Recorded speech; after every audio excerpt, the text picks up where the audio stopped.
Hello guys, welcome to my channel Bookie Kida. So the book summary for today is about The Old Man and His God, written by Sudha Murthy. So I'm not reading a summary of a full book but just a chapter. It's chapter 12, Made in Heaven. So yeah, stay tuned and get up your horses for the summary.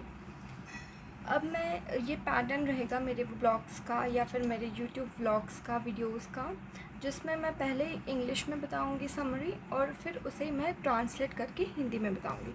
मतलब you will understand the summary, right?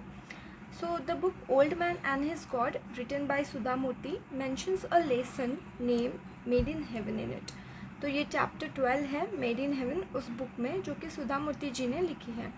This book is also highlighted as discovering the spirit of India. ये जो book है उसको कहते हैं, नीचे उन्होंने subtitle लिया है discovering the spirit of India. मतलब क्या है कि इंडिया में जो रियल घटना जो उनके साथ हुई है वो उन्होंने इसमें मेंशन की है.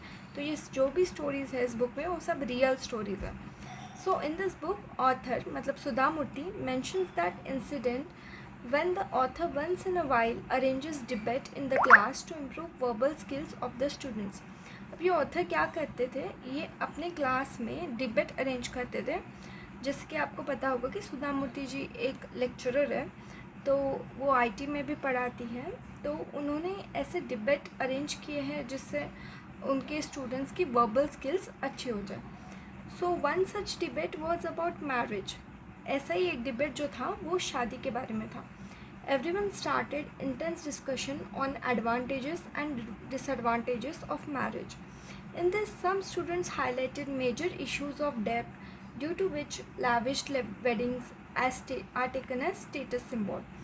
तो ऐसे ही सब लोगों का इंटेंस डिस्कशन शुरू हुआ मैरिज टॉपिक पे उस दिन, और उसमें उन्होंने बोले एडवांटेजेस क्या है शादी के, डिसएडवांटेजेस क्या है शादी के. तो कुछ स्टूडेंट ने हाईलाइट किए जो कि मेजर इश्यूज़ है शादी ब्याह में, जैसे कि डाउरी होता है, डेप्थ होते हैं, क्योंकि जब हम खर्चा करते तो हम कहीं से लोन लेते तो उसके वजह से वो लोन का कर्जा सर पे बैठ जाता है माँ बाप के. और आजकल मैरिज मतलब स्टेटस सिंबल हो गया कि हाँ इन्होंने कितना खर्चा किया था, कितना अच्छे से किया, वो सब भी है. तो ये सब डिसएडवांटेजेस बच्चे बता रहे थे, ये सब अरेंज मैरिज का बता रहे थे. On this the writer told the students the story of a happy couple. This couple has successful marriage even though they live in a village and are poorest persons who has to beg for their meals every day. तो इसी बात पे writer ने बच्चों को बताया एक story, एक हैप्पी कपल की रियल लाइफ स्टोरी है ये.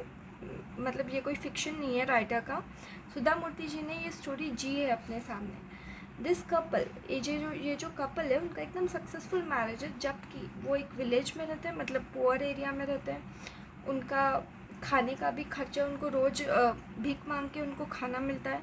मतलब वो बहुत ही गरीब लोग हैं. विलेज के सब लोग गरीब नहीं होते बट ये बहुत ही गरीब लोग हैं, बट तो भी ये कपल बहुत हैप्पी अपने मैरिज में. तो क्यों? तो ये स्टोरी, ये जो लेसन है उसमें उन्होंने वही बताया. The story went as follows. This couple consisted of Madha the husband and Yellamma the wife. ये स्टोरी में दो लोग हैं, एक हस्बैंड मधा और एक येलम्मा, वो वाइफ का नाम है. One night after dinner the writer was taking a stroll in the village and heard a folk song. Writer ऐसे ही घूम रहे थे एक नाइट में विलेज में, वो ऐसे एक्सप्लोर कर रहे थे, तो उन्होंने एक फोक सॉन्ग सुना. तो Madha was singing folk song for Yellamma and kept massaging her feet as she was sick and not feeling well. तो मधा क्या कर रहा था, मधा एक फोक सॉन्ग गा रहा था येलमा उसकी वाइफ के लिए, और वो उनके जो फूट है, पैर है, वो मसाज कर रहा था क्योंकि वो सिक थी और उनको ठीक नहीं लग रहा था. तो उस दिन वो अपनी बीवी की सेवा कर रहा था in short. As the writer asked them about the problems in the daily life, Yellamma told her that they are as a couple are very happy and don't have any problems. They do things together, care for each other and share their meals. All together that is what matters for happy life is what Yellamma and her husband Madha things. So Madha और येलम्मा को जब writer ने पूछा कि तुम्हारे life में क्या problems है, अब जैसे हमें पता है कि वो बहुत गरीब इंसान हैं, वो लोग विलेज में रह रहे हैं, और राइटर एकदम नहीं बोले तो भी हाई सोसाइटी में बिलोंग कर रही है, तो वो राइटर को बता सकते थे अपनी दुख दर्द तकलीफ़ें, और मतलब ऐसे बोल सकते थे कि हमें हेल्प कर दो, हमें यहाँ से बाहर निकालो, कुछ काम दिलवा दो, कुछ भी बोल सकते थे. बट उन्होंने क्या बोला, जो यलमा जो वाइफ है, उन्होंने क्या बोला कि हम एज अ कपल बहुत खुश हैं और हमें कोई प्रॉब्लम नहीं है। हम जो भी चीज़ कर रहे हैं वो हम साथ में कर रहे हैं। हम एक दूसरे की केयर करते हैं, हम एक दूसरे को खाना खिलाते हैं, हम एक दूसरे के लिए खाना लाते हैं। जो भी हम करते हैं डे टू डे लाइफ में, मतलब डेली जो वो कर रहे हैं वो साथ में कर रहे हैं। तो उनका कहना है कि जब तक हम ये साथ में कर रहे हैं हम खुश हैं। ये मतलब आपने वो कहानी या फिर वो कहावत सुनी होगी ना कि तुझे संग सूखी रोटी भाई, मतलब क्या कि सूखी रोटी भी हो बट तेरे संग हो। तो वही उन्होंने उस सॉन्ग में भी लिखा था जो टू स्टेट्स का है, if I remember it correctly. तो यही उनका कहना है कि जब तक हम साथ में तब हमारे पास कोई प्रॉब्लम नहीं है। और सेम उनका हस्बैंड जो है यलम्मा का मधा, वो भी यही थिंकिंग रखता है। तो these two learn the lesson in life, how to live with one's partner happily, and hence nothing else matter, not the situation or the standard of living, unlike the status marriages in our society. मतलब ये दोनों ने जो life का lesson सीखा है कि एक दूसरे के साथ कैसे खुश रहे, यही बहुत इम्पॉर्टेंट है, बाकी कुछ भी मैटर नहीं करता है। जैसे कि हमारे यहाँ पे स्टेटस मैरिज होता है कि प्रॉपर्टी बढ़ाने के लिए लोग शादी करते हैं कि हाँ तुम इस ख़ानदान के लड़के से शादी करो तो प्रॉपर्टी बढ़ेगी।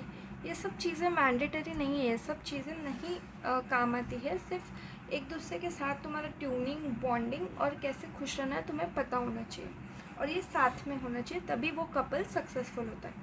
मधा and Yellamma work marriage as a partnership, not as a burden or an object to show off. यह बहुत इंपॉर्टेंट चीज़ उन्होंने कही है राइटर ने, कि मधा और Yellamma work marriage as a partnership. उन्होंने मैरिज को एक पार्टनरशिप समझा है कि कुछ तुम करो कुछ हम करें।